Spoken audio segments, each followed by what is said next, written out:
28 अगस्त को एक दिलचस्प चांद ग्रहण होने वाला है। हमेशा ही ग्रहणों में अनएक्सपेक्टेड चेंजेस आती हैं। प्रॉब्लम्स पहले ही 12 अगस्त को जब सूरज ग्रहण हुआ था, मूड्स पर कुछ डिफ़िकल्टीज आना शुरू हो गई थी। 14 अगस्त पर वो फुल फॉर्म में थी।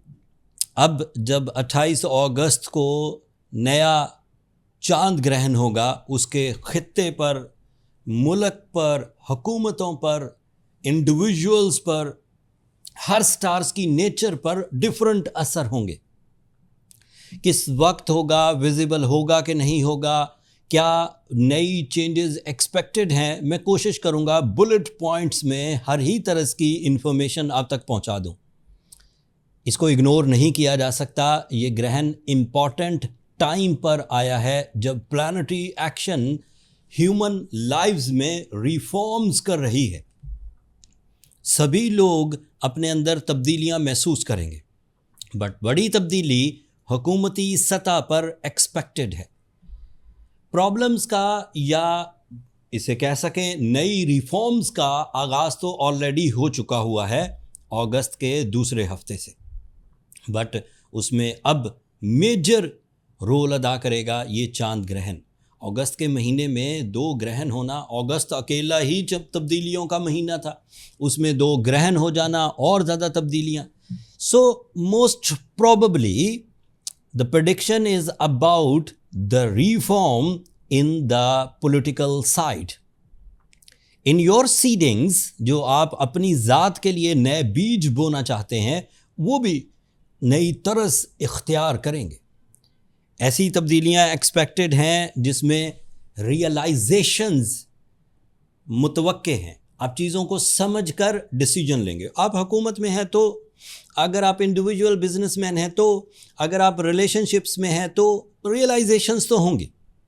ये ह्यूमन इमोशंस को प्योरिटी, सिंसियरिटी एंड रिफ्रेश करता है ये चांद ग्रहण, और है भी पाइसिस एंगल पर, द स्पिरिचुअल एंगल, जिस पर ह्यूमन नेचर में इनर सोल या अंदरूनी सतह से आवाज़ें उठती हैं और बंदा अपने अंदर चेंजेस लाने की कोशिश करता है। दूसरा बुलेट पॉइंट ये है कि जो हकीकतें हैं वो रिवील होंगी, जिन्हें दबा दिया गया था, जो छुप गई थीं, ज़ोर ज़बरदस्ती से छुप गई थीं, या फिर वक्त की नज़ाकत थी कि अभी उन्हें ना छेड़ा जाए, अब दोबारा उठना शुरू होंगी। लोगों के जज्बात जो उनके अंदर उनकी अपनी ज़ात से रिलेटेड थे, कोई मिशन परफॉर्म करना था, दब गया था, कोई इजहार मोहब्बत करना था, दब गया था, कोई पॉलिटिकल डिसीजन लेना था लेकिन दब गया था ड्यू टू सम रीज़न। जो भी खित्ते के हालात हुए, मौसमी तब्दीलियाँ आई, जंगें फेस की, और भी बहुत सारे प्रेशर्स हमने फेस किए। अब उनमें रिफॉर्म और ट्रुथ रिवील होंगे। इसका चौथा बुलेट पॉइंट ये है कि ये जितनी भी चैप्टर्स ला हासिल थे, मतलब हम काम कर रहे थे, हुकूमतें काम कर रही थी, बिजनेसमैन काम कर रहे थे, हाउसवाइफ्स काम कर रही थी, स्टूडेंट्स काम कर रहे थे, लेकिन उन सेक्टर से कोई खातर खा नताइज नहीं आ रहे थे। After 28th of August, this is my prediction, वो क्लोजिंग सीज़न होगा पुराने चैप्टर्स का, पुराने सेक्टर्स का, पुराने एस्पेक्ट्स का, और new life standards, new decisions, new power shifting, it is expected. अब ये चेंजेस आने लगेंगे, इवन मौसमियाती तब्दीलियाँ। इसका 5वां बुलेट पॉइंट ये है कि आप अदरवाइज अपनी ज़िंदगी में चेंज लाने के लिए प्रिपरेशंस शुरू कर देंगे, ना चाहते हुए भी। अदरवाइज प्रिपरेशंस का क्या मतलब है? जो रूटीन चल रही है उससे खुद ही सेटिस्फैक्शन नहीं होगी, मूड स्विंग्स होंगे, प्रेशर्स मेंटेन होंगे, सिस्टम नहीं चल पाएगा, बिजनेस में उलझन आएगी। लेकिन जब रिफॉर्म्स आएंगी, and you are prepare after watching this vlog on the lunar eclipse, so it is expected कि आप अपनी चेंजेस लाने में कामयाब हो जाएंगे। अब इसके टाइम की तरफ आते हैं। ये पाकिस्तान में सुबह के वक्त होगा, तो सुबह पाकिस्तान में 6:24 पे शुरू होगा, दिन तुलू हो चुका होता है। एंड एज़ यू नो, ये कोई बड़ी रॉकेट साइंस नहीं है, जब दिन तुलू हो जाए तो चांद छुप जाता है। अगर चांद छुप गया है तो इसका मतलब है कि सूरज ग्रहण पाकिस्तान में नज़र नहीं आएगा। फिर ये चलता तो रहेगा, सुबह 9:13 पर मैक्सिमम हो जाएगा और 12:02 पर एंड हो जाएगा। सुबह 6:24 पर शुरू होने वाला सूरज ग्रहण पाकिस्तानी स्टैंडर्ड टाइम के मुताबिक 12:02 पर ख़त्म हो जाएगा। लेकिन वो तमाम ममालिक जहाँ पर पाकिस्तानी टाइम के मुताबिक 6:24 से लेकर 12:02 तक रात होगी, वहाँ ये नज़र आएगा, कहीं पार्शल एंड कहीं कंप्लीट। ये फुल नहीं है, 98% कंप्लीट होगा, कुछ हिस्सा रह ही जाएगा, फुल कंप्लीट नहीं होगा। चांद ज़मीन से सबसे क्लोज प्लैनेट है, तो जब इसको ग्रहण लगता है या इस पर तब्दीलियां आती हैं या इसके कोई नए एस्पेक्ट्स बनते हैं या कोई और प्लैनेट्स इसके करीब से गुजरते हैं, तो चेंजेस अमूमी तौर पर हमने तो 26 साल में यही देखा कि जज्बात पर तब्दीलियां आती हैं, रूल्स पर तब्दीलियां आती हैं, अथॉरिटीज़ पर तब्दीलियां आती हैं, लव स्टाइल पर तब्दीलियां आती हैं, सोचने समझने की सलाहियत पर तब्दीलियां आती हैं। माना ये जाता है कि वो तब्दीलियां रिफॉर्म्स करती हैं, माना ये जाता है कि वो तब्दीलियां नेगेटिव होती हैं, बट समटाइम पॉजिटिव भी होती हैं। मिसाल के तौर पर अगर किसी एक आदमी को किसी एक सेक्टर में अपने आप को छोड़कर किसी दूसरे सेक्टर में इंट्रोड्यूस करवाना हो, तो जाहिर बात है जब वो एक सेक्टर को छोड़ता है तो उसका कंफर्ट जोन टूटता है और वो उसके लिए थोड़ा बुरा महसूस करता है। लेकिन क्योंकि नए सेक्टर में नई जिद्दत, नई तरज की कामयाबियाँ, नई तरज के अरूज एक्सपेक्टेड होते हैं, तो वो उसकी पॉजिटिव साइड भी हुई। एंड इसी तरह हुकूमती सतह के फ़ैसले, किसी के लिए वो फ़ैसले पॉजिटिव हो जाएंगे, किसी के लिए वो फ़ैसले नेगेटिव हो जाएंगे। लेकिन जिनके लिए पॉजिटिव हुए उनको तो हम ये कह नहीं सकते कि ग्रहण आपके लिए मुखालफत का है, उनके लिए तो अच्छा हो गया। लेकिन जिनके लिए नेगेटिव होंगे वो तो रोना धोना मचाएंगे कि भाई अच्छा खासा सब कुछ ठीक चल रहा था। सो हर किसी के लिए ये एक पुरानी कहावत है कि बारिश जब बरसती है तो वो डिफरेंट तरह का बिहेव करती है। किसान के लिए वो नेमत साबित होती है, उसकी फसलें फल देती हैं, लहलहाती हैं, अरूज पकड़ती हैं। बट एक दूसरा आदमी, मिसाल के तौर पर एक कुम्हार जो मिट्टी के बर्तन बनाता है, अगर उसके मिट्टी के बर्तनों पे बारिश हो जाए तो वो पिघल जाएंगे। तो एक ही इवेंट दो तरह के इम्पैक्ट रख सकता है। बट मैं कोशिश करूँगा कि इन सब चीज़ों को पिन पॉइंट्स के तौर पर, बुलेट पॉइंट्स के तौर पर हर स्टार के लिए डिफ़ाइन करूँ। एस्ट्रोलॉजिकल साइड पर अब इसकी कुछ डिस्कशन करते हैं। मैंने दबे लफ्ज़ों में पॉलिटिकल साइड की, ख़ित्ते के हालात की ये तब्दीली बता दी है। ये ग्रहण चुप करके नहीं गुजरेगा, तब्दीलियाँ तो लाएगा पक्की, और इसका असर आपको 28 अगस्त से ऑन 10 दिनों में दिख जाएगा। मतलब सितंबर के पहले 10 दिन तब्दीलियाँ दिखेंगी। रोड्स पे रश बढ़ेगा, लोग अपने जो जज्बात हैं वो लाउडली बयान करेंगे। ये वो रश नहीं है जिसे हम ट्रैफिक कहते हैं। जल्द से जुलूस बढ़ने वाले हैं दोस्तों, ये ग्रहण के असरात हैं, सामने आएंगे। एरीज, ये पाइसेस एंगल पर होगा ये ग्रहण, और पाइसेस एंगल का ग्रहण हर स्टार पर डिफरेंट इम्पैक्ट डालेगा। उसमें 1 by 1 चीज़ें बयान करता हूँ, बट जो कलेक्टिव टाइप की चीज़ें हैं उनमें है negotiations. This is the right time after 28 of August on all levels, हुकूमत से लेकर इंडिविजुअल तक, जॉब पेशा से लेकर बिजनेसमैन तक, मोहब्बत से लेकर वेंडर्स के साथ डील्स तक, नेगोशिएशंस बड़ी उम्दा, अफेक्टिव एंड प्रोडक्टिव होंगी। और उस नेगोशिएशन से आप अपने टर्म्स एंड कंडीशन को मनवाने में कामयाब हो जाएंगे। ये कलेक्टिव है सभी स्टार्स के लिए। एक और चेंज आएगी, सोशल चेंजेस। आपके जो मुआशरती ताल्लुकात हैं, मुआशरती थिंकिंग है, स्कूल ऑफ थॉट, वो बदलेगा। पहले अगर इनफरादी या आइसोलेटेड या ड्राइंग रूम लाइफ गुजार रहे थे, आफ्टर 28 ऑफ अगस्त आप ड्राइंग रूम लाइफ गुजार नहीं सकेंगे। आपको सोशल होना होगा, मीटिंग्स करनी होगी, अपीयरेंसेस देनी होगी, ग्रुप ऑफ पीपल में अपनी प्रेजेंटेशंस देना पड़ेंगी, और आपका अंदर का जज्बाती निज़ाम इस बात पर आपको उकसाएगा। आपके लिए प्रेशर्स ऑलरेडी 12 अगस्त से बिल्ट हो चुके हैं प्रेशर्स, अब उन प्रेशर्स के रिलीज होने का टाइम है with your new plannings, with your new line of actions. This is a collective type of change for all stars, but individual stars के लिए अलग से बयान करूँगा। And the last thing, आपकी जो डिमांड्स हैं, अभी कह देता हूँ, आपको उसे रिफॉर्म करना होगा। डिमांड्स पर अटके मत रहिए दोस्तों। तमाम जो लोग मुझे सुनने वाले हैं, अगर मुझे कुछ अहमियत देते हैं, अगर मेरे 26 साल एक्सपीरियंस को कुछ अहमियत देते हैं, तो अपनी डिमांड्स को रिफॉर्म कर लीजिए। उतना डिमांड करिए जितना डाइजेस्टेबल हो, डील मेक करिए। डिमांड कर करके आप सिर्फ अपने आप को सेटिस्फाई करते रहते।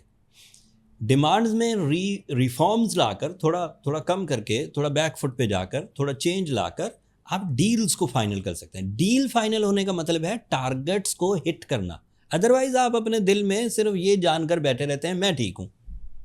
अगर आप ठीक भी हैं तो आपने किया तो कुछ नहीं, बस आपने अपने अंदर सेल्फ सेटिस्फैक्शन प्रोड्यूस कर ली, and that is not enough.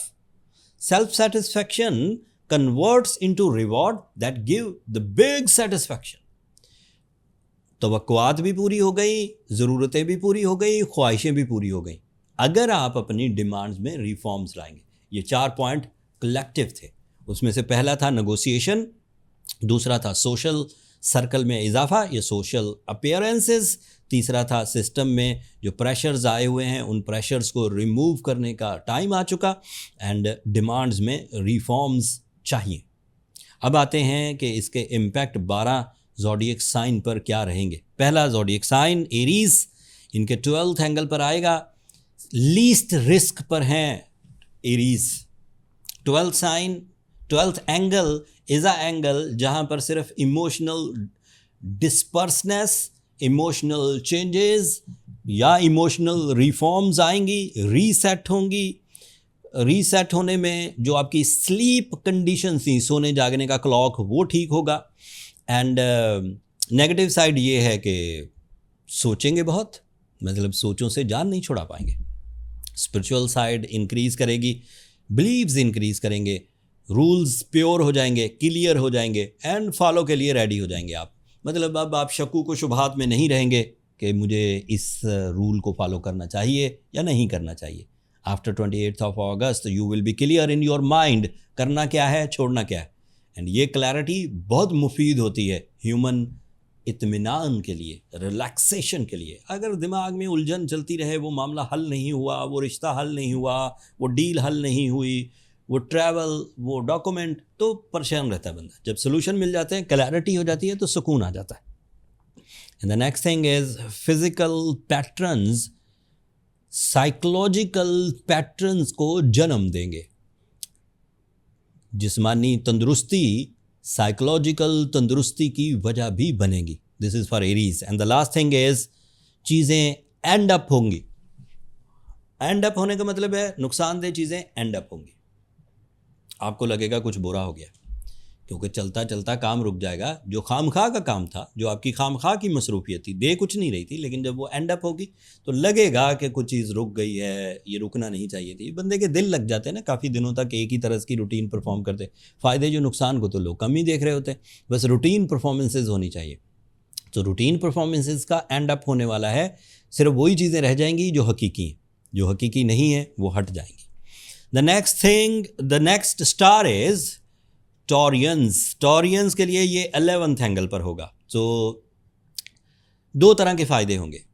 खुद की ओवर थिंकिंग बैलेंस हो जाएगी, इमोशनल रिदम स्टेबलाइज होगा। स्टेबलाइजेशन में अगेन वो जो कलेक्टिव मैंने फॉर्मेशन बताई थी कि आपके अंदर रिफॉर्म्स आएंगी, बट आपको अपने पार्टनर्स के लिए, अपने डेली मिलने जुलने वालों के लिए, अपने एम्प्लॉयज़ के लिए, अपने कोलीग्स के लिए इसे समझाना थोड़ा मुश्किल होगा। तो इट मीन्स कि आपको ज़रा ज़्यादा पेशेंस की ज़रूरत पड़ेगी। So this lunar Eclipse demands you for the patience and the tolerance level. And इसका अगला फ़ायदा ये है कि इससे मेंटल एक्सर्शन एक्सपेक्टेड है। So prepare for the exertion, some type of थकावट, जहनी थकावट, लेकिन प्रोडक्टिव होगी। आपकी वरी साइड्स, आपकी सिचुएशनल वरीज, एक तो परमानेंट वरीज होती हैं, मुझे घर बनाना है, जब तक घर बनेगा नहीं वो वरीज रहती हैं। बच्चों की शादी करनी है, वो वरीज रहती हैं। बहन भाइयों के साथ तो कोई तल्लुकात उलझ गए हैं, वो वरीज रहती हैं, लंबी चलती हैं। बट सिचुएशनल वरीज कि मैंने सुबह ये फैसला किया था, डील डन हो गई थी, शाम में बंदा बैक फुट पे जा रहा है, डील कैंसिल कर रहा है, वो जो पीरियोडिक या ओकेजनल वरीज थी वो भी रिजॉल्व होंगी। तो दिस इज़ अनदर पॉजिटिविटी। लेकिन वरीज पैदा हुई, मैंने असल में जो पॉजिटिव चीज़ है उसे हाईलाइट कर रहा हूँ और जो नेगेटिव चीज़ है उसे शुगर कोट कर रहा हूँ। लेकिन जब आप मेरी बातों पे गौर करेंगे तो आपको अंदाज़ा होगा कि वरीज तो पैदा हुई, फिर आपने उसको मेहनत करके किसी तरह से नेगोशिएशन वगैरह कर करके फिर उसे सेटल किया। तो चांद ग्रहण ऐसा नहीं है कि डायरेक्ट ही खुशियाँ दे रहा है और डील डन हो ही जाएगी और on the end of the day, ऐसा नहीं। डील में उलझन आएगी, फिर आप उसे सॉल्व करेंगे, फिर डील डन होगी। तो जेमिनाइज के लिए ये जाएगा 10th एंगल पर, और Geminis are in a strong impact. Strong impact का मतलब है वो कैरियर एंगल पर है भाई, और कैरियर एंगल 60% होता है लाइफ का। जहाँ अगर आप स्मूथ हैं, जहाँ आप प्रोडक्टिव हैं, जहाँ आप प्लानफुल हैं, जहाँ आपको रोज़ प्रॉफिट्स आ रहे हैं, वहाँ पर ग्रहण होने से कुछ कॉम्प्लिकेशंस आ सकती हैं। लाइक जिन लोगों के साथ तवील मुद्दती मुआहिदे चल रहे थे, उनमें अचानक तब्दीलियाँ आ सकती हैं, आपको उसे कवर करना होगा। अगर वो कुछ आपसे शिकायत करते हैं और मुआहिदा तोड़ने की कोशिश करते हैं तो आपको उसे कवर करना चाहिए ताकि आपका सोर्स ऑफ इनकम स्टेबलाइज रहे। प्रोफेशनल कनेक्शंस डिमांड करेंगे नई अटेंशंस का। प्रोफेशनल कनेक्शंस नई तवज्जो मांगेंगे, जिसे आप डेली खुद ब खुद करते जा रहे थे और होता भी चला जा रहा था। After 28 of August, after the lunar eclipse, it is expected कि वो दोबारा कहेंगे कि ये चीज़ें सही नहीं जा रही, इन पर मज़ीद तवज्जो देने की ज़रूरत होगी। एंड ये फिर वही रिफॉर्म्स वाली बात आ गई कि आपको रिफॉर्म्स तो करनी पड़ेंगी फिर, ताकि वो डील्स, वो लोग, वो वेंडर्स, वो आपके बायर्स, वो आपके लोग जिनसे आपका कारोबार चलता है, उनके साथ आप कनेक्शंस को दोबारा नज़र सानी करें। चौथी प्रॉब्लम आएगी changes in the social circle. दोस्तियाँ वोस्तियाँ बदलेंगी, हकीकतें सामने आ जाएंगी। हकीकतें सामने आने के बाद भी आपको बहुत मोहब्बत है किसी दोस्त से तो जारी रखिए, बट अगर किसी की चालाकी, किसी की चीटिंग, किसी की लैग पुलिंग अगर आप जान जाते हैं, एंड इट इज़ एक्सपेक्टेड कि वो भी गलती करेगा, और गलती करने से आप पहचान जाएंगे कि वो प्रॉब्लमैटिक फ्रेंडशिप है, तो अब it is up to you कि आप कैसा डिसीजन लेते हैं। अब आते हैं कैंसेरियन की तरफ। कैंसेरियंस के लिए न्यू मून लूनर एक्लिप्स और लूनर एक्लिप्स स्पाइसेस एंगल पर 4 तरह की पॉजिटिविटी पैदा करेगा। बुलेट पॉइंट में बयान करता हूँ, वीडियो बहुत लंबी हो रही है, अभी मैंने सिर्फ 3 प्लैनेट बयान किए हैं, वीडियो का टाइम देखें कितना गुजर गया। हायर एजुकेशनल कैंसेरियन जो इन दिनों एग्जाम्स की प्रिपरेशंस कर रहे हैं, उन्हें थोड़ी स्ट्रगल का सामना करना पड़ेगा। फोकसिंग ट्रबल्स आ सकती हैं, फोकस नहीं हो पाएगा, but focus is not a big problem, उसे रिजॉल्व किया जा सकता है रूबी पहन के, सूरह शम्स पढ़ के, बट फोकस प्रॉब्लम आ सकती है फॉर अ सर्टन टाइम, 20-25 दिनों के लिए। दूसरी प्रॉब्लम ये क्या होगी कि आपको लॉफुल होना होगा, कानून परस्त।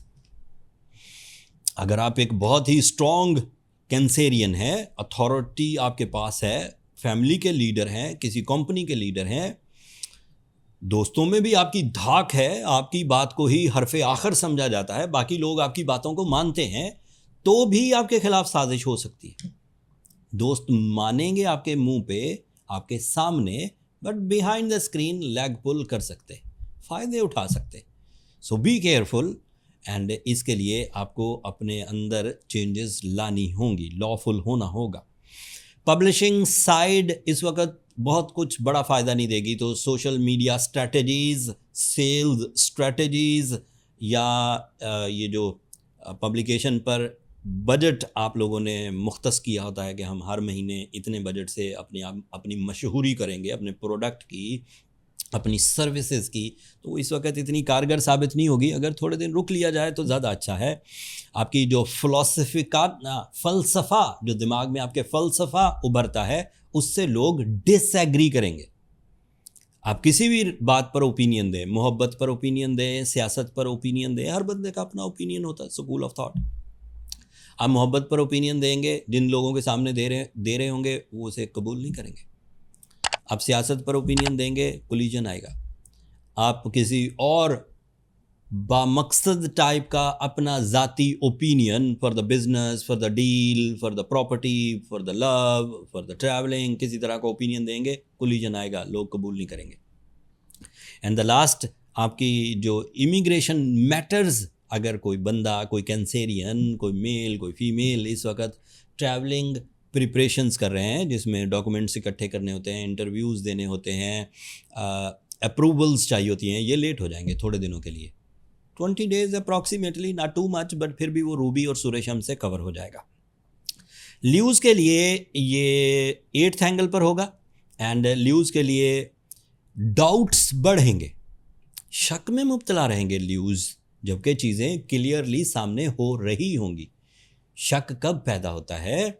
जब इंसान को किसी एक सेक्टर में क्लैरिटी ना हो, जबकि उसके सामने पूरा प्लान ऑफ एक्शन मौजूद हो। कोई मोहब्बत दे रहा है, पूरा प्लान है, बिजनेस डील्स हैं, एजुकेशनल एक्टिविटीज़ हैं, किसी तरह का एग्रीमेंट है, सब सामने है, लेकिन दिमाग के साथ मर्ज नहीं होगा। दिमाग ओके करता रहेगा और दिल उसमें शक पैदा करता रहेगा। हार्ट फीलिंग्स बैड रहेंगी कि शायद मुझे धोखा हो जाएगा, शायद मुझे ये नहीं करना चाहिए। सो इस तरह की फीलिंग्स ल्यूज़ के सामने आएंगी। दूसरी प्रॉब्लम आएगी कि इन्वेस्टमेंट्स के लिए 28 अगस्त से सो ऑन 10 दिन तक के लिए अच्छा टाइम नहीं है। फाइनेंशियल ऑब्लिगेशंस आएंगी, कर्ज़ा ले रहे हैं बैंकों से, किसी दोस्त से, या फिर अदरवाइज़ किसी को कर्ज़ा दे रहे हैं, तो ऑब्लिगेशंस बहुत आएंगी, एंड उसमें डॉक्यूमेंटेशन करते करते आपके वो 8-10 दिन गुजर ही जाएंगे। वर्गोज़ के लिए ये 7th एंगल पर होगा। वर्गोज़ अगेन पहले थे जेमिनाइज जो ट्रबल में, ज़रा स्ट्रॉन्ग ट्रबल में थे, अब दूसरे नंबर पे वर्गोज़ हैं जो ज़रा स्ट्रॉन्ग ट्रबल पे हैं। चांद क्योंकि जज्बात का प्लैनेट है और ये 7th एंगल पर होगा, एंड जज्बाती कैफियत में हिजान, हलचल, वाइब्रेशन, डिफ़िकल्टी, शकूक, कंप्लेंस या फिर एक्स्ट्रा डिमांड्स एक्सपेक्ट की जा सकती हैं वर्गोज़। एंड जब आपके अंदर डिमांड एक्स्ट्रा हुई, जब आपके अंदर जज्बात मुंतशिर हुए, जब आपका रिदम ऑफ लव लाइफ खो गया, तो उसका इम्पैक्ट डायरेक्टली रिलेशनशिप्स पर आया करता है। प्यार देने वाला ये समझेगा इसको क्या हो गया है, मैं तो डेली ही इसी रूटीन पर हम जिंदगी गुजार रहे थे, लेकिन irritations for the Virgos in the emotional side will be expected कि वो इंक्रीज कर जाएगी। दूसरा, marriage delay, it is expected, only expected. 8-10 दिन बर्दाश्त किए जा सकते हैं, ये डिज़ास्टर नहीं है, इट इज़ अ टीज़र। सो इसको टीज़र ही समझे, डिज़ास्टर नहीं है। आपके रिलेशनशिप में डिसीजंस होंगे, बट डिसीजन होने के बाद जो खुशी मिला करती है, डिसीजंस मिलने के बाद जो जोश और वलवला पैदा होता है, वो थोड़ा मध्यम रहेगा। एंड लीगल मैटर से आपको भी बचना है। एंड कॉन्ट्रैक्ट्स, मुआहिदात जिसे कहते हैं, उसको करते हुए प्रॉपर लीगल रूल्स रेगुलेशंस को फॉलो करें। वर्बल अंधा एतमाद, ज़ुबानी कलामी, ये चीज़ें मत करिए। You are in a second level of trouble. First पर जेमिनी थे। लिब्राज के लिए कुछ प्लस पॉइंट बयान करता हूँ, कुछ नेगेटिव पॉइंट्स हैं। डेली रूटीन बदलेगी लिब्राज। डेली रूटीन में ऐसी चेंजेस आएंगी जो आप सोचते तो थे, कर नहीं पाते थे। Due to the reforms by the lunar eclipse, It is expected that you can change your daily routine, your daily missions for the health, for the business, for the relations and for the satisfactions. Health routine बुरा तर्ज ज़िंदगी था, ज़्यादा सोते थे या ज़्यादा जागते थे, ज़्यादा खाते थे या बिल्कुल नहीं खाते थे, तो ये हेल्थ रूटीन में चेंजेस आएंगी एंड ये डे टू डे आप रीड करेंगे. रिलेशनशिप में चेंजेस, जिन लोगों से बात करना पसंद नहीं था, जिन लोगों पर आपको एतमाद नहीं था, या जो लोग आपके बारे में राय कायम कर रहे थे, ये चेंज होगी, मस्ट होगी. आप फील करेंगे. 28 अगस्त आने दीजिए, आपको मेरी बातें याद आएंगी. And Libras, you are in a positive side. ये चेंजेस ज़रूरी थी. जिन चेंजेस पर आप अटके हुए हैं, उन चेंजेस ने आपको कुछ नहीं दिया पिछले 8 महीनों में. अब आपको चेंजेस करनी ही चाहिए. ये वो रिफॉर्म्स हैं जो होंगी तो डेली रूटीन में थोड़ी थोड़ी करके, कभी प्यार का तरीका, कभी नेगोशिएशन का तरीका बदलेंगे, कभी डिमांड्स में कमी लाएंगे, कभी रवैयों में तब्दीली लाएंगे, बट चेंजेस आएंगी, डेली रूटीन चेंजेस. एंड आपकी जो प्रोडक्टिविटी है उसमें इजाफा होगा due to these changes.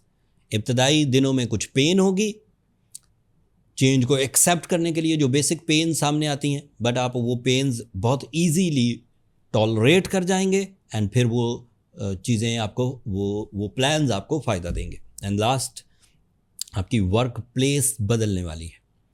Work place हो या लिविंग प्लेस हो या फिर आपकी अपनी ख्वाहिशात, जिस जगह पर आप पहले थे वहाँ नहीं रहेंगे, कहीं और जाने के चांसेस बन जाएंगे, या उस जगह को खूबसूरत करेंगे, या उस जगह को कंफर्टेबल करेंगे, या फिर नई चेंज एक्सपेक्टेड. स्कॉर्पियोज के लिए कुछ बुलेट पॉइंट बयान करता हूँ. स्कॉर्पियोज के लिए ये 5th एंगल पर होगा एंड क्रिएटिव ब्रेक थ्रू मिलेंगे. This is positive. Creative breakthrough हमेशा उदास लोगों को मिला करते हैं. जितने शायर, जितने अदीब जब बिल्कुल आइसोलेटेड हो जाते हैं, सिर्फ अपने ट्रांस में होते हैं, उसी वक्त कुछ क्रिएटिव कर पाते हैं.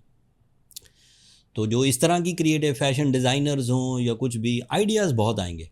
बस उन आइडियाज़ को, जो ऐसे आइडियाज़ जिन्हें अमली जामा पहनाया जा सकता है, जिन्हें हकीकत का रूप दिया जा सकता है, उन आइडियाज़ पर काम करें, बाकियों को रिपेल कर दें.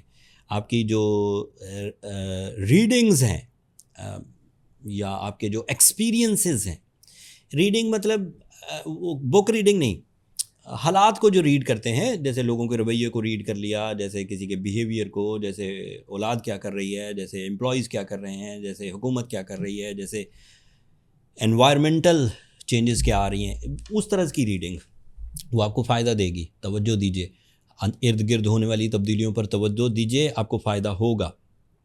एंड प्रोफेशनलिज्म में इजाफा देखने को मिलेगा. क्रिएटिविटी है तो प्रोफेशनलिज्म इंक्रीज़ करेगी ही करेगी, बट ज़रूरत इस अमर की है कि उसमें उन्हीं आइडियाज़ पर काम किया जाए जिन आइडियाज़ के लिए आप एलिजिबल हैं. मिखाम खा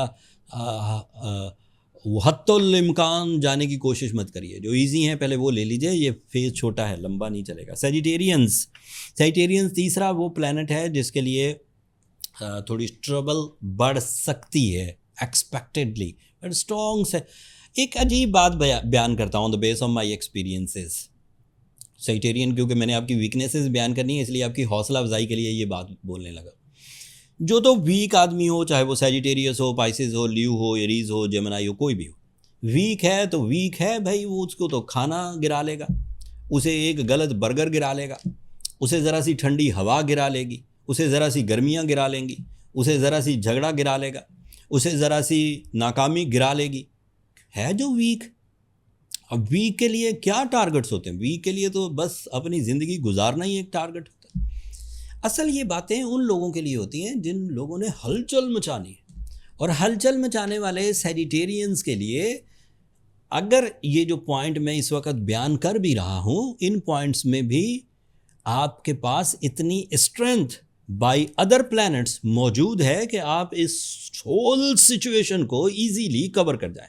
the first thing is, if you have any plan for the travelling, जगह की तब्दीली, इंटरनेशनल एक्सपोजर्स, बैन अल-अक़वामी तब्दीली, या फिर रिलेशनशिप कंसीव करने के लिए international travelling, So all is expected, but after some pain, after some extra struggle on the ground. Easy नहीं है, लेकिन हो जाएगा. दूसरी चेंजेस, प्रॉपर्टी खरीदना इस वक्त मुनासिब नहीं रहेगा. बेच भी रहे हैं, अगर आप प्रॉपर्टी एजेंट हैं, बिल्डर हैं, तो थोड़ा सा आपको तहम्मुल का मुजाहरा करना चाहिए. आगे जो तब्दीलियां आ रही हैं वो लॉ को ही बदल के रख देंगी, एंड उस लॉ में अगर आपने मेजर इन्वेस्टमेंट की होगी तो मे भी आपकी मुखालफत में चली जाए और बाद में रिग्रेट महसूस करें. पेरेंट्स के साथ ताल्लुकात बढ़ेंगे, और इसलिए बढ़ेंगे कि आपके अंदर वो रिफॉर्म्स होंगी इमोशनल, जिससे आपको पता चलेगा कि कीमती तरीन रिलेशन थे कौन से. आपने जो बनाए हुए थे वो कीमती नहीं थे, वो सेटिस्फाइंग रिलेशंस थे. एंड सेटिस्फाइंग रिलेशन में बोथ साइड्स को सेटिस्फैक्शन चाहिए होती है. अगर दोस्त है, हो सकता है मेरी इस बात से सब लोग मुत्तफिक ना हो, दोस्त है, उसको ये उम्मीद होती है ये मेरे काम आएगा, और आपको ये उम्मीद होती है कि जब मैं परेशान होऊंगा तो ये मेरे काम आएगा. तो this is a give and take concept of friendship. But हकीकी बहन बहन ही रहेगी, भाई भाई ही रहेगा. Blood is thicker than water. खून खून ही होता है, पानी पानी ही होता है. खैर, अगली खबर ये है कि आप रेनोवेशन के जितने भी काम करेंगे, रेनोवेशन हो जाएगी, रुकेगी नहीं, बट रेनोवेशन स्ट्रगलिंग हो जाएगी, मेहनत ज़्यादा करनी पड़ जाएगी. और फिर नए आइडियाज़ आएंगे. अभी तो कह के हटा, तो नए आइडियाज़ की वजह से रेनोवेशन में चेंजेस भी एक्सपेक्टेड है, एंड डोमेस्टिक डिसीजंस भी होंगे घरेलू तरज के. कैप्रिकॉर्नियंस, आपके लिए जो मेरे पास 5 बड़े पॉइंट्स हैं, उनमें ये कि आप अपनी ऑनलाइन एक्टिविटीज़ को बढ़ा दीजिए. अगर किसी जगह आप फिज़िकली अपीयर होंगे तो चांस ये है कि कामयाबी का मिकदार कम हो जाएगी. ऑनलाइन हो, खुद अपीयर ना हो. मेल लिखिए, ऑनलाइन मैसेजिंग, ऑनलाइन कॉन्टैक्ट्स बढ़ाइए. खुद अपीयर होना नुकसानदेह. आपका aura after this eclipse decrease होगा. लोग आपके बारे में राय गलत कायम करने लग जाएंगे और उससे चीज़ें उलझ सकती हैं. ऑल टाइप, स्टूडेंट हैं तो टीचर मुखालफत में जाएंगे, बिजनेसमैन हैं तो लोग आपकी डील नहीं करेंगे, एम्प्लॉई हैं तो कुलीग्स की तरफ से टफ टाइम मिल सकता है, और इसी तरह दीगर रिलेशन, सोशल टाइप के रिलेशंस.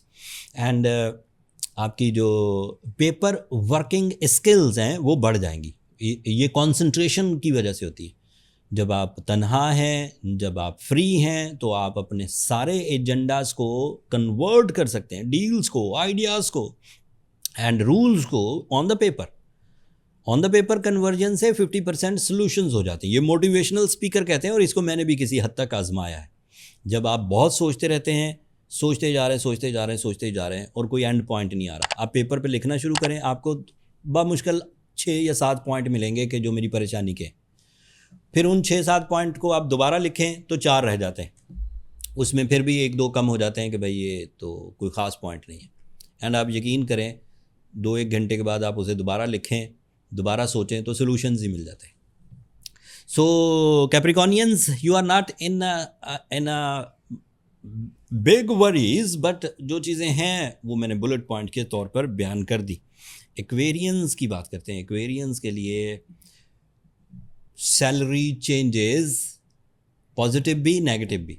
पॉजिटिव इस तरह के जॉब स्विचिंग का मौका मिल जाएगा, बट जॉब जब भी कोई एक्वेरियन चेंज करता है तो मोस्टली वो कुछ बेनिफिट्स देखता है. तो बेनिफिट्स में सैलरी डिक्रीज हो सकती है बट अथॉरिटी बढ़ सकती है. This type of change.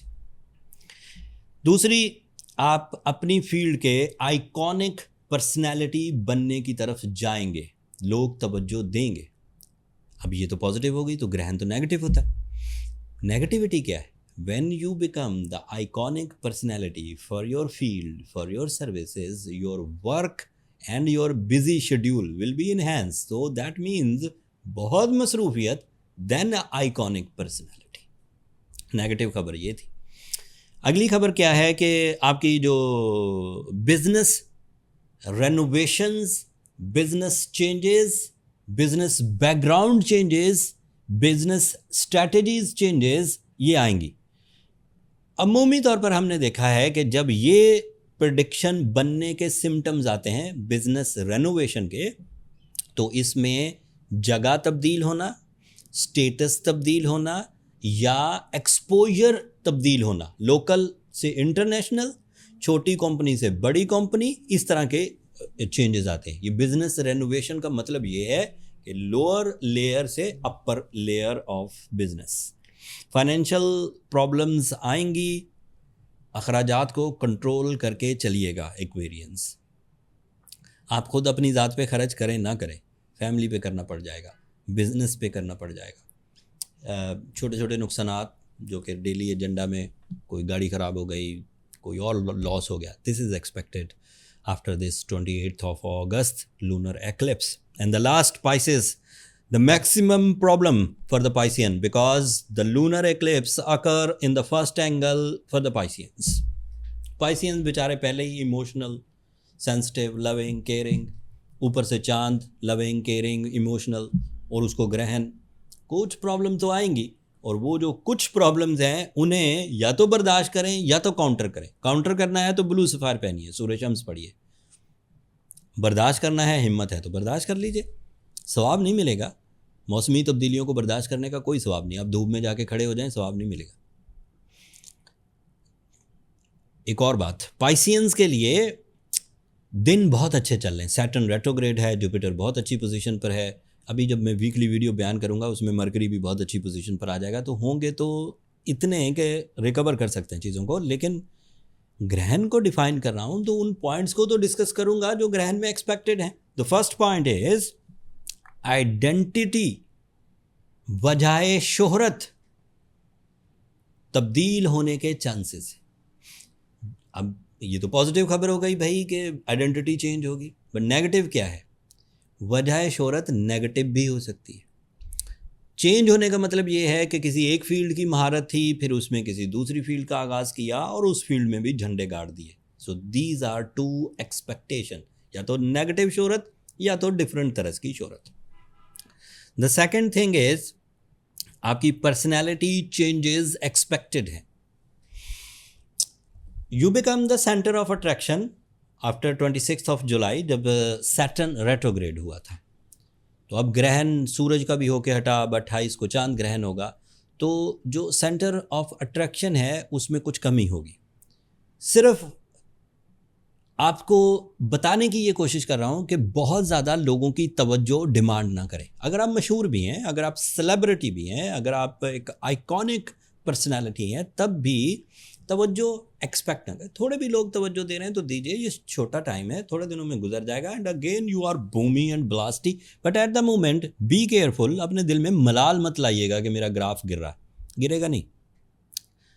नीचे आना भी अच्छा है, it is a rest time. But जो ज़रा कमज़ोर दिल के होते हैं, मैंने कितने सेलिब्रिटीज़ के जायचे बनाए हैं पाइसियंस, जब उनका ग्राफ गिरता है एंग्जाइटी मस्ट आती है। And this is not astro sciences, this is my experience. मैंने जितने भी सेलिब्रिटीज़ को देखा जिन्होंने अपना अरूज देखा हो, पॉलिटिशियंस हों, इलेक्ट्रॉनिक मीडिया से रिलेटेड हों, सोशल मीडिया से रिलेटेड हों, जब ग्राफ ऊपर होता है कोई एंग्जाइटी नहीं होती, बल्कि एंग्जाइटी दूसरों की भी ख़त्म करने के लेक्चर दे रहे होते हैं। और जब ग्राफ नीचे गिरता है तो एस्ट्रोलॉजर्स को ढूंढते हैं कि हो क्या रहा है मेरे साथ। टाइम कभी यकसा नहीं चलता। ये बातें लोगों की समझ में नहीं आ रही कि बहारें लगातार कहाँ रहती हैं, कभी अरूज, कभी ज़वाल, कभी धूप, कभी छाँव, कभी दिन, कभी रात, कभी सर्दियाँ, कभी गर्मियाँ। आप कैसे ये कह लेंगे कि जैसा मैं चाहता हूँ वैसा ही हो? ये तो नहीं वादा हुआ, रब ने ऐसा वादा किया नहीं। The next thing is life decisions hammer की तरह आपके सामने आएंगे, लेने ही पड़ेंगे, छोड़ नहीं सकेंगे। आफ्टर 28th of August ऐसे डिसीजंस जो आप लेना नहीं चाहते थे, ले नहीं पा रहे थे और उन्हें पीछे धकेले जा रहे थे, फिर देखेंगे, डिलेज जिसे कहते हैं, डिलेइंग स्ट्रेटजीज। बट अब after 28th of August life decision सामने आएंगे और आपको लेना होंगे। किसी भी तरह के लाइफ डिसीजन शान व शौकत से रिलेटेड हो सकते हैं, फाइनेंस से रिलेटेड हो सकते हैं, मोहब्बत से रिलेटेड हो सकते हैं, सेहत से रिलेटेड हो सकते हैं, ट्रैवलिंग से रिलेटेड हो सकते हैं, या अदरवाइज चेंज ऑफ लाइफ से रिलेटेड हो सकते हैं। द लास्ट थिंग इज़ आपकी जो सेल्फ इमेज है उसे मेंटेन करने के लिए जिन आदतों को अपनाया जा सकता है अपना लीजिए। मैं उससे पहले ही आपको ग्रहण आएगा 28 को, मैं 6-7 दिन पहले ही बता रहा हूँ। सेल्फ इमेज को इंक्रीज करने के लिए ग्रहण से पहले ही जिन आदतों को अपनाया जा सकता है, अपना लीजिए। फैशन चेंजेस लानी है, अपनी वेयरिंग स्टाइल्स बदलने हैं, अपने स्पोकन स्टाइल्स में चेंजेस लानी है, अपने बिहेवियर्स में चेंजेस लानी है, अपने रूल्स बदलने हैं, अपने कॉन्ट्रैक्ट्स में चेंजेस लानी है, अपनी जिस चीज़ में भी चेंजेस लानी है, जो भी आपकी सेल्फ एबिलिटीज़ को इन्हेंस करता है, उसे इस वीडियो को देखने के बाद शुरू कर दीजिए। प्रॉब्लम आएगी, सेल्फ इमेज डिक्रीज़ होगा। अगर आपने उससे पहले ही उसे अप रखा होगा तो डिक्रीज़ होना थोड़ा लगेगा। मिसाल के तौर पर अभी आप 50% पर हों और 50% सेल्फ इमेज को ही लेकर चांद ग्रहण वाले दिनों तक चले जाएं, तो 50% में से 10, 12, 15% कम हो जाएगा, तो आप 35% पे आ जाएंगे। This is the mathematical calculation, इसमें कोई रॉकेट साइंस तो है नहीं। लेकिन अगर आप 8-10 दिन पहले, after this experience based vlog on the lunar eclipse, अगर आपने 50% को पहले 70% पर ले गए, अब उसमें 10-15% कम होगा, तो भी आपके पास उतना तो अवेलेबल रहेगा जितना ग्रहण से पहले था। Simple strategy. फिर भी कुछ कमी रहे तो सूरह शम्स पढ़िए, Pisceans and blue sapphire is an ideal stone. Otherwise भी जो स्टार्स का जितना भी मैंने जिक्र किया, जितने भी पॉइंट्स बयान किए, अगर उन्हें कमी महसूस हो तो जो स्टोन्स मैं अक्सर वीकली वीडियोस में प्रिस्क्राइब करता हूँ वो पहनेंगे तो बहुत हद तक काउंटर डोट मिल जाएगा। Stones is the catalyst for your human emotions and सूरह शम्स is a source of blessings, खैर और बरकत लाती है। ये ओवरव्यू था, मैंने बहुत अच्छे अंदाज से कोशिश की अपनी तमाम एक्सपीरियंसेस को आपकी खिदमत में पेश करूं। उम्मीद है इस ग्रहण को आप अच्छे तरीके से समझे होंगे। ये true and professional type of vlog था। आपने देखा है व्लॉग पर, ये सोशल मीडिया पर आजकल हर जगह छोटे छोटे बच्चे, घर की ख़वातीन, वो हम वीडियोस देख लेती हैं, पॉइंट्स तो पता लग गए, उनके अल्फाज बदल के वो अपने अल्फाज में बयान कर देते। तो थोड़ा ध्यान से, जब मैं कभी बीमार पड़ता हूँ और मुझे अपनी जान किसी डॉक्टर के हवाले करनी होती है कि मेरे यहाँ दर्द हो रहा है, इसे चीरो, इसे फाड़ो, कुछ भी करो, इसे ठीक करो, तो जांच पड़ताल करके किसी को अपना जिस्म हवाले करता हूँ कि ये करेगा तो सही करेगा, ये अच्छा डॉक्टर है, ये सिंसेयर है, तजर्बाकार है। और आप अपनी ज़िंदगी के फ़ैसले ऐसे लोगों के सामने कैसे रख सकते हैं जो कल ही अभी एस्ट्रोलॉजर बने, जो एस्ट्रोलॉजर हैं भी नहीं, सिर्फ content making and social media views के लिए वो सब करते हैं। उल्टी सीधी बातें, मिस्टीरियस बातें, ऐसी बातें जिनकी हकीकत से कोई लेना देना नहीं, वो उनके जहन के खलफशार हैं। जो उनके साथ कभी हुआ होगा वो लिख देंगे, या किसी को सुनेंगे उसको लिख देंगे, बोल देंगे और उसमें मसाला डाल देंगे। आपके सामने सामने इलेक्ट्रॉनिक मीडिया की खबरें पिटना शुरू हुई बिकॉज के वहाँ मसाला आने लग गया था। So don't go with the masala दोस्तों। ट्रू एस्ट्रोलॉजी थी, पिन पॉइंट से, कोई कहानी नहीं थी, प्रॉपर बयान कर दिया। उम्मीद करता हूँ पसंद आया होगा। एंड अगर इस व्लॉग ने आपको लूनर एक्लिप्स को समझने में ज़रा सी भी नॉलेज दी है तो अपनी मोहब्बतों का इजहार चैनल की सब्सक्रिप्शन की सूरत में कर दीजिएगा, उससे ज़रा हमारी हौसला अफजाई हो जाएगी। एक और बात, जो लोग जैसे जैसे मैंने बयान किया उन्होंने अपने आप को ठीक कर लिया, स्टेबल हो गए, देन फाइन। जिन लोगों को लगे कि नहीं प्रॉब्लम फिर भी सेटल नहीं हो रही, इश्यूज़ बढ़ रहे हैं, तो वो उनके पर्सनल इश्यूज़ कहलाते हैं। किसी एक आदमी के, किसी एक शख्सियत के, किसी एक खातून के, उन्हें पर्सनल कैलकुलेशंस की तरफ जाना चाहिए ताकि फाइंड आउट हो सके कि उन्हें प्रॉब्लम्स क्या है। सारी बातें ये जो कॉमन या ओवरऑल प्रेडिक्शंस होती हैं इनसे सॉल्व नहीं होती, ये नॉलेज है। जब आप अपना बर्थ चार्ट बनाते हैं वो है डायग्नोसिस। मिसाल के तौर पर मैं ये बयान करूं कि सर्दियां आ गई हैं, गले ख़राब होंगे, बीमारी आएगी, ये ओवरऑल था। लेकिन उसमें से एक बंदा, एक हारिस नाम का आदमी, उसको एक अलग कॉम्प्लिकेशन है, उसे अपनी डायग्नोसिस अलग से करानी चाहिए कि मुझे तो कुछ और हो रहा है। तो वो फिर उसके बर्थ चार्ट से पता लग जाता है। Date, time and place of birth हमें चाहिए होता है। नंबर ये नीचे चलते रहते हैं। छोटा सा मैसेज लिखिए कि आपको अपने लिए टाइम चाहिए, तो वो मेरा स्टाफ आपको गाइड करेगा। That's all. एंड अगले टॉपिक तक के लिए इजाज़त दीजिए। अल्लाह ने के बाद।